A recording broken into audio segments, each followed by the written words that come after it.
চরমোনায় গেছিলাম। আমি অগ্রিম বলে নিচ্ছি, আমি চরমোনার মুরিদও না, ইসলামী আন্দোলনের সদস্যও না। আমি চরমোনার সাথে আমার রাজনৈতিক না কোনো কানেকশন আছে, না পীর মুরিদের কানেকশন আছে। ওরা আমার পীর অন্য মানুষ, আমি কোনো নির্দিষ্ট দলও করি না। এটা আমার ব্যক্তিগত হিজবুত তাওহীদের ব্যাপারে আন্দোলনের কারণে, অন্য কোনো কারণে না। তবে হক হিসেবে চরমোনাকেও সাপোর্ট করি, উজানিকেও সাপোর্ট করি, নানুপুরকেও মানি, কাবাসী হজরতকেও মানি, ঢালকানগর হজরতকেও মানি।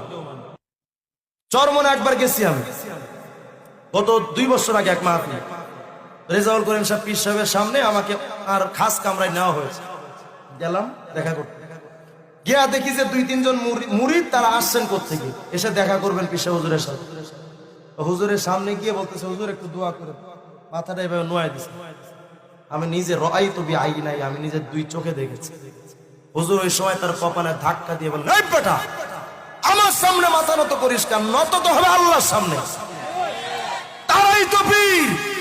কোন ছাতা মাতার কাছে গিয়া যাও মিয়া, মুত্তা পানি লয় না, এটা পীর।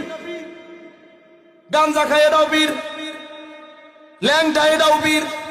তোর পীরের কপালে এত ঠাড়া বসছে, আপাসী হজরতকে দেখতে পারস না, ঢালকানগর হজরতকে দেখোস না, চরমোনা উজানি নানুপুর হজরতদেরকে দেখো না?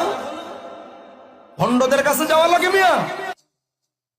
এরা তো আবার আপনাদের ধোকা দেয়, কেরামান কাতিবিন, রোজা হাসরের দিন আল্লাহর কাছে যদি করে অভিযোগ, আমি বলবো দুনিয়ায় ছিলাম ল্যাংটা বাবার লোক।